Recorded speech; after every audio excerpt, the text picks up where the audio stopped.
Szanowni Państwo, witam spod centrum biznesowego. Tutaj za mną, zaraz dokładnie pokażę, bo w dzisiejszym odcinku będziemy rozmawiać właśnie o amerykańskiej służbie zdrowia. Metropolitan Smiles. A czy jest się z czego śmiać i uśmiechać, czy raczej płakać? O tym dowiecie się w tym filmie. To jest oczywiście tylko takie przykładowe, poglądowe centrum biznesowe, że tak to nazwę na potrzeby tego scenariusza, a zaraz wszystko dokładnie wyjaśnię, bo w mojej opinii, ale nie tylko w mojej, służba zdrowia w Ameryce to jest właśnie bardzo dobrze prosperujący biznes, a ja to nawet nazywam czasami mafią. No to nagrywamy z parku na łonie natury, służba zdrowia, czyli dla zdrowotności, właśnie w takim oto pięknym miejscu. Równie dobrze mógłbym nagrywać w sumie z cmentarza, bo służba zdrowia, a cmentarz to takie pokrewne tematy, albo spod szpitala, ale już raz tam byłem i nie podobało mi się. Bardzo długo czekałem na morfinę i na lekarza, który przyszedł z turbanem na głowie, z ręką w kieszeni i ogólnie jakieś takie wyjebongo, więc było tak sobie. A teraz już na poważnie, koniec żartów, a przynajmniej na chwilę. Zapraszam Was na film o amerykańskiej służbie zdrowia. W ogóle nie uśmiecha mi się robić filmu na ten temat jakoś specjalnie, bo jest to bardzo rozbudowana, czasami skomplikowana tematyka, ale wiem, że Was to interesuje i chciałbym Wam tutaj przedstawić kilka rzeczy. Będę opowiadał nie tylko o ubezpieczeniach zdrowotnych, ale również powiem Wam, czym tak naprawdę różni się służba zdrowia w Ameryce od tej w Polsce. Podam kilka takich przykładów. Powiem Wam, czym różni się wizyta u lekarza w Ameryce, a wizyta u lekarza w Polsce. Jakie są tak naprawdę ceny tego wszystkiego. Kilka ciekawostek z własnego doświadczenia i tak dalej, i tak dalej. To jest bardzo szeroki temat i wiem, że tutaj oglądają mnie też osoby, które mieszkają dłużej w Ameryce ode mnie, które mają być może większe doświadczenie. Dlatego zachęcam Was też do komentarzy. Jeżeli w czymś się pomylę, może tak się zdarzyć, albo chcielibyście uzupełnić czymś te informacje, o których mówię, to śmiało piszcie komentarze. No i myślę, że po prostu wszyscy na tym skorzystają. W tym filmie obalę kilka mitów też o służbie zdrowia w Ameryce i od razu taki pierwszy nasuwa mi się na myśl, jedziemy prosto z mostu. W Polsce wiele osób mówi, jest taka narracja, że jak będziesz miał wypadek w USA, to zanim Ci udzielą pomocy, to szpital będzie dzwonił do ubezpieczalni, pytać, czy masz ubezpieczenie, albo będzie pytał, nie wiem, Ciebie czy Twoich bliskich, czy masz ubezpieczenie. Bo jak nie, to Ci nie pomoże i Cię zostawią na ulicy i umrzesz. Nic takiego nie ma miejsca. Po prostu karetka zawsze przyjedzie, zbiorą taką osobę, udzielą jej wymaganej pomocy, no i tyle. W dalszej kolejności, no wiadomo, zależy czego taki pacjent potrzebuje, jak już jest jego stan ustabilizowany i tak dalej, to wtedy ewentualnie może się zacząć rozmowa o ubezpieczeniu. Szpital to jest tak naprawdę biznes też. Oni robią na tym duży biznes dosłownie. No i wiadomo, jak masz im lepsze ubezpieczenie, no to tym więcej pewnie będą Ci oferować różnych badań, zabiegów i tak dalej, jakieś tam ekstra szmery, bariery i takie tam, nie? No bo oni wtedy na tym zarobią pieniądze. Natomiast tą pomoc otrzymasz i tutaj nie ma co się bać i jakoś przesadzać. Gorzej jest faktycznie, jeżeli ktoś nie ma ubezpieczenia i tutaj też nie będę kolorował jakoś, zakłamywał o rzeczywistości, no wtedy może być problematycznie, bo te ceny są naprawdę bardzo wysokie. Słyszałem od kogoś, od znanej mi osoby, w miarę dobrze znanej, że jej bliska osoba za 2 dni pobytu w szpitalu z jakimiś podstawowymi badaniami miała wystawiony rachunek na kilkadziesiąt tysięcy dolarów. Nie pamiętam, ile to dokładnie było, ale to nie było 20 tysięcy, nie było 30 tysięcy, to było więcej za 2 dni w szpitalu. Zresztą ja sam też jestem doskonałym przykładem tego. W jednym filmie zresztą o tym mówiłem, że transport do szpitala i spędzone tam zaledwie kilka godzin plus podanie morfiny, kroplówki i wykonanie może 2 czy 3 badań. Chyba tam były 2 skany jakieś, nie pamiętam jak się to nazywa. Coś podobnego do tomografii, ale to było coś innego. Za to wszystko miałem wystawiony rachunek na ponad 7 tysięcy dolarów. O tym wspominałem zresztą w filmie, co mnie zszokowało w Ameryce, czy tam w Nowym Jorku. Nie płaciłem tej kwoty, no bo tam ubezpieczenie i tak dalej, no ale to są kwoty tego rzędu i wyższe. Co może wydawać się tutaj ciekawe i być może trochę dziwne, ale jeżeli nie macie ubezpieczenia, jest możliwość negocjacji rachunku ceny ze szpitalem. Znam też taki przypadek. Pracowałem z dziewczyną, barmanką. Opowiadała o tym, że zadzwonił do niej szpital, właśnie domagając się tej płatności, tak? No i ona nie miała żadnego ubezpieczenia. Powiedziała, że autentycznie rozpłakała się do słuchawki i koniec końcem udało się w ogóle całkiem umorzyć ten rachunek. Nie wiem, nie pamiętam, na co ona się leczyła, jakie to było schorzenie, jaka to była kwota, natomiast takie są fakty. Oczywiście to nie jest profesjonalne, nie można na tym się opierać, że uda mi się coś tam wynegocjować i jakoś to będzie, ale tak się też zdarza. Może to jest jakieś szczęście w nieszczęściu. Teraz przejdźmy może sobie do tych ubezpieczeń. Postaram się to wyjaśnić w możliwie prosty, krótki, zrozumiały sposób. Ubezpieczenie możecie kupić sobie oczywiście prywatnie, tak jak na przykład w Polsce, tutaj nie ma jakiejś bardzo dużej różnicy pod tym względem, albo może Was ubezpieczyć pracodawca. I teraz tak, z mojego doświadczenia, też w branży gastronomicznej, wiem, że to zależy, ale zawsze praktycznie jak pracodawca oferował mi ubezpieczenie, to ono było po pierwszych przepracowanych 90 dniach, po 3 miesiącach. No i tak na przykład jedna z takich pierwszych restauracji, w których pracowałem, zaoferowała mi też takie ubezpieczenie. To ubezpieczenie w ogóle nie miało żadnej racji bytu, w ogóle nie miało sensu z ekonomicznego punktu widzenia, dlatego, że było tak drogie, że to się po prostu nie opłacało. Ale dlaczego? Już Wam właśnie o tym teraz powiem. Na takie ubezpieczenie amerykańskie, jeżeli tak to można nazwać, składa się kilka, powiedzmy, czynników, jest kilka takich pojęć, które warto sobie przyswoić. I już Wam mówię. Pierwsza sprawa w przypadku ubezpieczenia amerykańskiego to coś, co nazywa się co-payment. To jest taka kwota, stała kwota, którą płacicie zawsze tak czy siak. No może nie zawsze, bo to zależy od ubezpieczenia, ale zazwyczaj płacicie za wizytę lekarską. Jeżeli jest to zwykły lekarz, taki powiedzmy pierwszego kontaktu, to są niższe kwoty, powiedzmy $20-30. Za wizyty specjalistyczne jest, wiadomo, drożej. Czyli mając takie ubezpieczenie, często i tak ponosicie tą kwotę. Ubezpieczenia oczywiście różnią się od siebie, oferują różne pakiety, wiadomo, tak? Druga kwestia to jest deductible i to praktycznie każde ubezpieczenie posiada. Co jest śmieszne, akurat moje tego nie posiada na razie, ale moje ubezpieczenie jest dla ubogich, powiedzmy, pół żartem, pół serio. Na razie to, które mi przysługuje ze względu na różny szczęśliwy zbieg okoliczności, wypadków i tak dalej, ale na legalu. Deductible to jest taka kwota, którą najpierw musicie zapłacić sami, żeby dopiero Wasz ubezpieczyciel włączył się do gry i zaczął pokrywać koszty Waszego leczenia, Waszych zabiegów. Deductible to może być kwota rzędu 500, 1000, kilku tysięcy dolarów. No i teraz tak, załóżmy, że macie deductible w kwocie $3000. Idziecie do dentysty.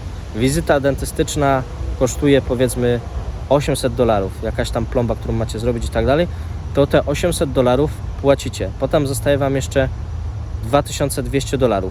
Idziecie na kolejne wizyty, jak pokryjecie dopiero te $2200 przy deductible $3000, to dopiero wtedy od kolejnych kwot, od kolejnych wydatków włącza się Wasz ubezpieczyciel. I teraz tak, kolejne pojęcie, coinsurance.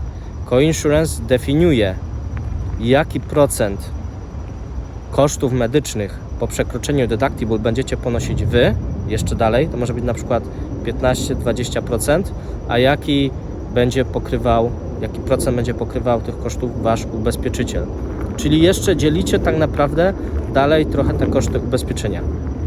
I kolejne takie pojęcie to out of pocket maximum. Out of pocket maximum definiuje kwotę, od której Wy już za nic nie płacicie, a całość pokrywa ubezpieczyciel. Czyli to jest maksimum Waszych finansów, maksimum kosztów, jakie możecie ponieść u lekarza ogólnie. I po tej kwocie tylko ubezpieczyciel pokrywa już wszystko. Załóżmy, że macie to powiedzmy $5000, czyli jak osiągniecie to $5000, to wtedy wyłącza się coinsurance. czyli ten procent, powiedzmy 15, 20, 30%, który pokrywalibyście sami, 100% pokrywa Wasz ubezpieczyciel. Czy to jest jasne? Mam nadzieję, że tak. Starałem się to przedstawić w taki możliwie prosty właśnie sposób. I teraz myślę, że nic innego, jak tylko zapytać Was o Wasze zdanie, co o tym sądzicie. O takim właśnie kształcie, o takim modelu działania ubezpieczenia. Oczywiście te wszystkie deductible i tak dalej, ja podałem takie przykłady. To jest bardzo elastyczne, zależy od wielu różnych czynników, jest bardzo dużo różnych ofert na rynku. No wiecie, o co chodzi, tak?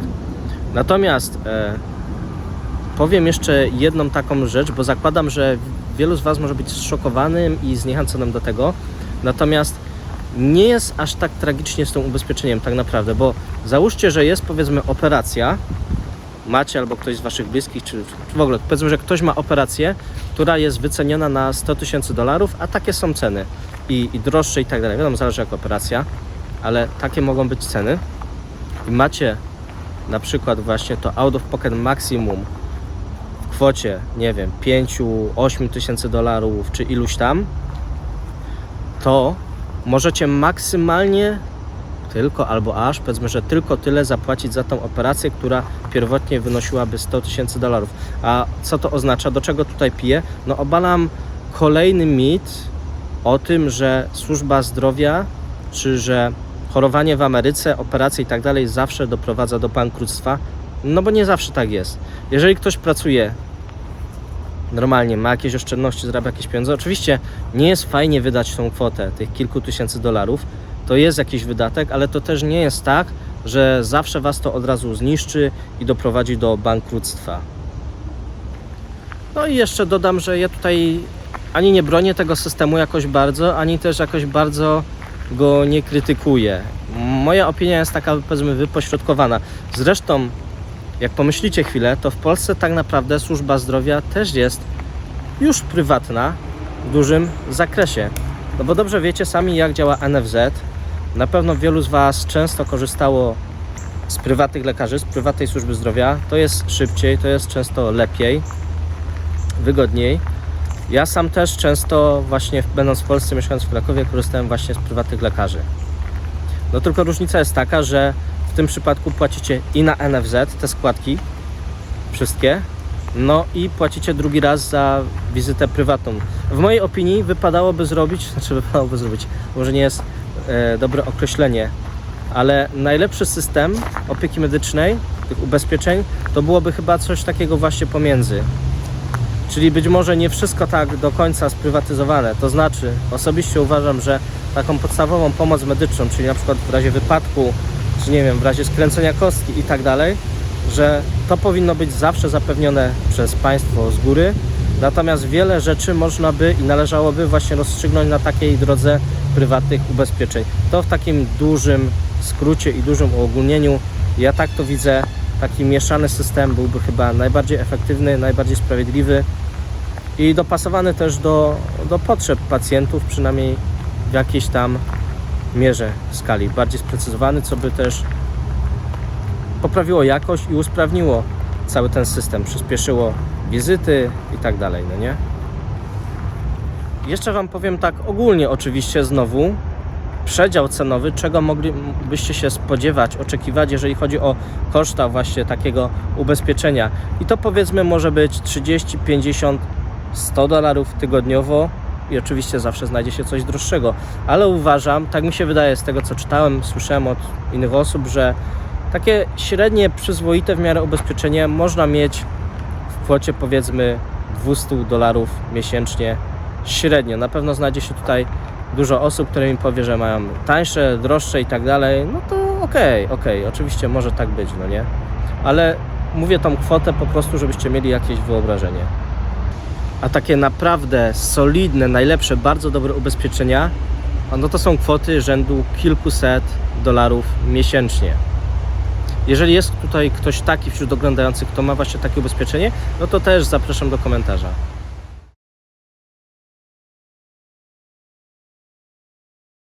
I jeszcze jeden taki detal, jeżeli chodzi o to ubezpieczenia i myślę, że zamykamy ten temat. jesteście ubezpieczeni. Oczywiście wasze ubezpieczenie obowiązuje w sieci. Zazwyczaj tak to jest, że przysługuje wam określona sieć, określone placówki medyczne. Poza siecią często to ubezpieczenie nie obowiązuje albo obowiązuje na dużo gorszych dla was warunkach, czyli po prostu jest drożej. Pomijając sytuację typu emergency, jakieś coś krytycznego, tak? Na przykład właśnie musicie szybko się dostać do szpitala i tak dalej, no to wiadomo, wezmę was do tego najbliższego, nie? To jest jasne. No i jeszcze jest coś takiego jak Medicare, jeśli to dobrze wymawiam, Medicare, dla osób po 65 roku życia. Tam też, z tego co czytałem, są różne zależności, ale zazwyczaj wygląda to tak, że jeżeli pracowaliście i ukończyliście 65 lat, no to przysługuje wam już federalne, normalne ubezpieczenie, takie powiedzmy porównywalne właśnie do tego polskiego ubezpieczenia publicznego, tak się to nazywa, NFZ.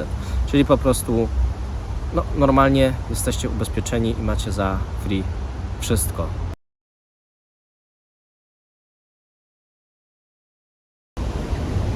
Fajnie się siedzi na tym drzewie, lepiej niż w szpitalu. W tym szpitalu właśnie, do którego trafiłem przez kamienie nerkowe, miałem pierwszy raz taką sytuację, taki atak nagle, jechałem wtedy do pracy, byłem w metrze. Na początku myślałem, że być może jakiś ból mięśni po siłowni czy coś takiego, natomiast okazało się, że jest coraz gorzej. Zdecydowałem się, że wracam. Oczywiście metro wtedy się zatrzymało, zablokowało między stacjami, wtedy kiedy trzeba, żeby działało, to nie działa albo działa najgorzej. Wracałem do domu przez cmentarz, bo mam akurat taką drogę z tej stacji, czyli dobry timing, tak? W sam raz, dobre miejsce i dobry czas na ten moment, nie? No i później karetka do szpitala musiałem wziąć, później ten wysoki rachunek, o którym wspominałem. Było tak sobie, nie leżałem w żadnym luksusowym pokoju, tylko w czymś, co bym powiedział, było luką w korytarzu, osłoniętym zasłonkami. Bardzo długo czekałem na morfinę, dlatego że lekarz musiał coś tam posprawdzać, powypisywać, bla bla bla. Potem przyszedł, jak już w sumie było tak naprawdę po wszystkim. No i skończyło się to dobrze, ale nie było jakichś nie wiadomo jakich luksusów. Jeszcze będąc w tym emergency room, bo tam pozadawali mi różne pytania, wypełniłem taki formularz, w nim było m.in. podaj skalę swojego bólu od 1 do 10, nie wiem po co podałem tylko 8, mogłem dawać od razu 10, no ale tak to zrobiłem. Najważniejsze, że skończyło się dobrze, ponad $7000 rachunek, tak jak mówiłem, na szczęście pokrył ubezpieczyciel, ale to jest taki przykład, ile to może kosztować. Przechodzimy do kolejnego tematu, czyli powiem wam, jak wygląda wizyta lekarska, czym się różni od wizyty u lekarza w Polsce. Więc jesteście oczywiście umówieni na konkretną wizytę. Wizytę można umówić przez internet, telefonicznie, osobiście, no, wiadomo, prosta sprawa. Oczywiście sprawdzacie sobie placówkę, która jest w waszej sieci. Ja sobie wtedy wchodzę na swój Fidelis, moja ubezpieczalnia.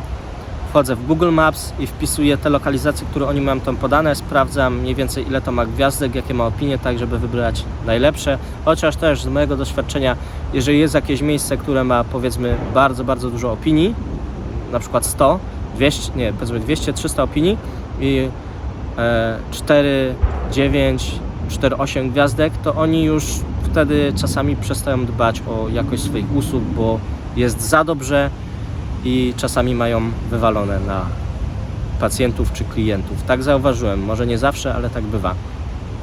No i będąc już właśnie na tej wizycie, wygląda to tak, że pielęgniarka albo nie pielęgniarka, to asystentka jakaś zaprosi was do pokoju lekarza i w którym to pokoju wy będziecie czekać na lekarza, który do was przyjdzie. A zanim ten lekarz do was przyjdzie, to właśnie ta asystentka, powiedzmy, czy nawet pielęgniarka, w sumie przepraszam, ale nie wiem jakie jest poprawne nazewnictwo, zmierzy wam ciśnienie, czasami temperaturę, czasami was mogą zważyć i przychodzi lekarz. Lekarz, jeżeli już jesteście na którejś tam wizycie, no to ma oczywiście przygotowane wasze papiery, kwity, wie z czym przychodzicie. Jeżeli jest to pierwsza wizyta, no to o wszystko was zapyta, nie?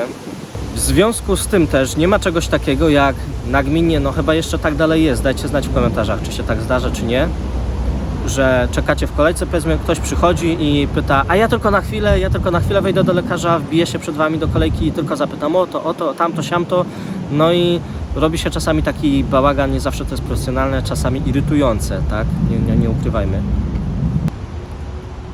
Kolejna sprawa z tym związana, że tak naprawdę jak umawiacie wizytę do lekarza, to może się zdarzyć tak, że nie będzie was w cudzysłowie obsługiwał lekarz, tylko asystent lekarza. Też nie jestem pewien konkretnej nazwy. To jest ktoś, kto nie jest teoretycznie, technicznie lekarzem, ma powiedzmy tam trochę inne, niższe wykształcenie, nazywając rzeczy po imieniu, nie ma licencji lekarskich i tak dalej. Ma natomiast wystarczające kompetencje, żeby udzielić wam po prostu tej pomocy, przeprowadzić tą wizytę, której wymagacie, ale nie jest to stricte ten lekarz, do którego niby umawialiście wizytę, bo czasami na przykład ten lekarz jest bardzo zajęty, ma bardzo dużo innych wizyt albo jeszcze z innych tam powodów. Ale może być też tak, że lekarz, do którego chcecie iść, mimo że jest na liście w waszej ubezpieczycielni, nie przyjmuje nowych pacjentów. I musicie wtedy poszukać sobie innego lekarza, też w tej samej placówce albo w innej placówce. Po zakończonej wizycie lekarskiej dostaniecie receptę, to znaczy ona zostanie wysłana do waszej apteki, czyli tej, którą podacie lekarzowi, że chcecie tam otrzymywać. Zazwyczaj już jest ta apteka po prostu w bazie i wszystkie recepty lecą na tą aptekę. To znaczy, że nie możecie w innej aptece zrealizować tej recepty, no bo nawet nie macie jej fizycznie, tylko ona jest po prostu w systemie tej apteki. Oczywiście nie mówię tutaj o jakichś powszechnych lekach, takie coś, co możecie kupić na przeziębienie, ból głowy, żołądek, inne takie, wiadomo, no to one są wszystkie dostępne łatwo w aptece, tak jak wszędzie. Natomiast takie bardziej specjalistyczne, na które potrzebujecie receptę, to tak jak powiedziałem. No i ja też miałem tutaj taki właśnie incydent, że w aptece siadły systemy, siadły komputery i co? No i nic, potrzebowałem bardzo jakiegoś leku i trzeba było czekać. Co gorsze jeszcze, potem się okazało, że tak naprawdę te wszystkie recepty, które lekarze powysyłali do tej apteki, zostały skasowane, usunęły się ze względu na problem z systemem.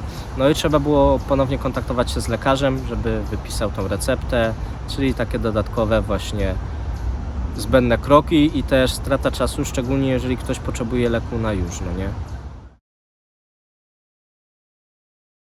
A teraz wam powiem, dlaczego uważam czasami, że służba zdrowia w Ameryce jest zacofana.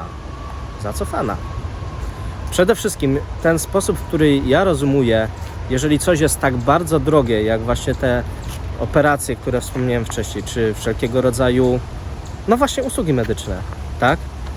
Już pomijając to, czy macie ubezpieczenie, czy nie, to sam koszt tych usług, czasami, nawet bardzo często, bardzo podstawowych, śmiesznych zabiegów jest bardzo wysoki, no to ja to traktuję, oczywiście mówię to z przymrużeniem oka, ale że to jest dobro luksusowe. Czyli jeżeli w kraju wysoko rozwiniętym podstawowa usługa medyczna jest bardzo droga, czyli jest dobrem, serwisem bardzo luksusowym, jakby tego brakowało, nie wiem, jakichś surowców, lekarzy i tak dalej, no to jest trochę żenujące dla mnie. I to jest właśnie zacofane, no bo w kraju takim powinno to być powszechne, tak? Tak jak, nie wiem, tak jak powszechny jest chleb, paliwo albo coś tam. To nie jest jakieś dobro bardzo luksusowe, że trzeba płacić takie kwoty, które są kilka razy wyższe niż tak naprawdę na całym świecie, no bo tutaj służba zdrowia jest chyba najdroższa na całym świecie. Droższa niż w Szwajcarii, droższa niż w Norwegii i tak dalej, no więc coś jest nie halo. O tym, dlaczego to jest takie drogie, to myślę, że można by zrobić całkiem inny, kolejny odcinek i też musiałbym na pewno poczytać więcej. Myślę, że to jest cały proces i ma jakieś podstawy swoje historyczne z tym związane, bo oczywiście można powiedzieć, lekarze dużo kasują, bo dużo ich kasowali podczas studiów, że studia medyczne i w ogóle studia w Ameryce są bardzo drogie. To prawda, ale to nie jest jedyny powód. To może być tylko w jakimś stopniu kształtować te ceny, ale też nie aż w tak wysokim zakresie. Bo te ceny jak dla mnie są bardzo zawyżone. No ale przejdźmy dalej. Co mnie jeszcze tutaj denerwuje i tu będzie trochę takiego narzekania może, ale z drugiej strony Polacy lubią narzekać, no to chyba mi wybaczycie, nie? To tak pół żartem, pół serio. Na przykład idę do lekarza, idę do dentysty i mam zrobione prześwietlenie, tak? Zdjęcie, rentgen. Nigdy mi się nie zdarzyło jeszcze, żebym dostał tutaj rentgen dla siebie, to zdjęcie do domu. Lekarz mi powiedział, to zrób sobie zdjęcie tego. No to jest poważne, to jest żenujące trochę. Albo też kiedyś się prosiłem o to, to dostałem jakąś pikselozę, jakieś też zdjęcie właśnie JPEG wysłane przez asystentkę lekarza na maila. No to jest takie, no, w Polsce wiadomo, że to jest podstawa, to jest śmieszne, że właśnie, może się czepiam szczegółów, ale że takich rzeczy właśnie nawet nie daję tutaj, nie? Kolejny powód do narzekań to są dentyści. Dlaczego właśnie uważam tą służbę zdrowia za taką sobie? To jest to, z czym się spotkałem u dentystów. Czyli naciąganie na ceny, to chyba w sumie na zabiegi, to chyba w sumie podobnie jak w Polsce czasami. Natomiast miałem osobiście też taki przypadek. Byłem u dentysty i on co mi zaproponował? Że zrobił mi te same zęby, które robił 3 tygodnie temu. Serio? Aż tak? No i zaproponował mi tam inne różne zabiegi zbędne. Jest też coś takiego tutaj w Ameryce, tak się to rozróżnia, jak idziecie w Polsce na czyszczenie zębów, no to chyba to wygląda tak, że macie po prostu robione to czyszczenie, tak? I jakieś tam piaskowanie, fluoryzację czy coś, nie wiem jak się to nazywa. No ale taki pakiet ogólnie i czyszczenie i w to wchodzą różne tam zabiegi. Tutaj jest czyszczenie i czyszczenie głębokie. I to czyszczenie głębokie, moje ubezpieczenie oczywiście tego nie pokrywa. O co z tym chodzi? Zapytałem, jaka jest różnica. No, że czyszczenie głębokie to tak naprawdę bardziej tam jeszcze dokładniej czyścimy dziąsła, z tyłu, z przodu, bla bla bla, takie tam, nie? No i koszt tego to już jest kilkaset dolarów, nie pokryte przez ubezpieczenie. Ale co jeszcze mi zasugerowano, że w moim przypadku przydałby się jeszcze jakiś antybiotyk, bo tam coś tak nie tak było. No i kurde, tak się składa, że ten antybiotyk też akurat nie jest pokryty przez ubezpieczenie. I ile on kosztuje? $700. Dzięki. Byłem w Polsce u dentysty, wybrałem sobie taką właśnie też na podstawie opinii Google bardzo dobrą lokację. No i tam właśnie powiedziałem o tym, co mi tutaj powiedział lekarz w Ameryce i powiedziałem, pani, no to sprawdźcie to, jak to faktycznie wygląda i czy też macie właśnie tutaj w Polsce takie czyszczenie zwykłe i dogłębne i czym się to faktycznie różni u was. No i nie było oczywiście nic takiego. Pani, która miała mi właśnie wykonać ten zabieg, w ogóle była taka zmieszana, trochę zaskoczona tym, co ja w ogóle mówię. Po prostu zaproponowała mi pakiet z tym fluorem i innymi tymi rzeczami, piaskowanie i coś tam jeszcze, no, o którym ja też wiedziałem, ale to jest po prostu normalne czyszczenie, czyścimy porządnie wszystkie zęby i tyle, a nie ma żadnego jakiegoś rozdziału, nie? Żeby tylko nabić sobie kasę. No ja tak to odbieram. Nie wiem, jak się ze mną nie zgadzacie, to dajcie znać, a jak się zgadzacie, to też dajcie znać. Możemy podyskutować w komentarzach o tym.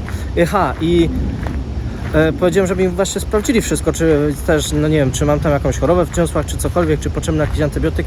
Nic takiego nie było wymagane, nawet powiedziała, że bardzo dobrze to wszystko wygląda, zrobiliśmy normalne czyszczenie i tyle, nie? Więc takie coś mnie tutaj denerwuje.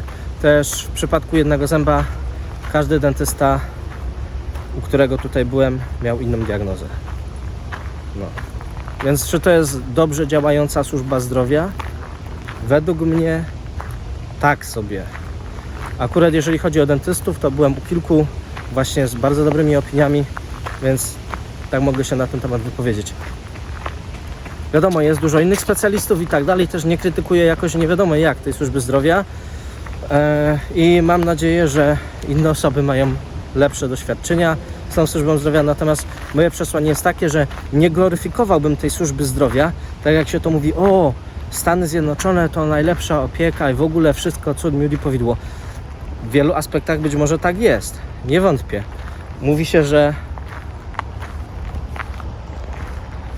się, że tutaj Stany są świetnym miejscem dla kobiet do rodzenia dzieci, bo jest taka super opieka w szpitalach dla kobiet właśnie i być może tak jest. Super, bardzo dobrze, że tak jest.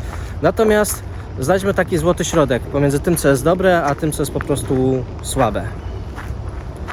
Taki morał, takie przesłanie.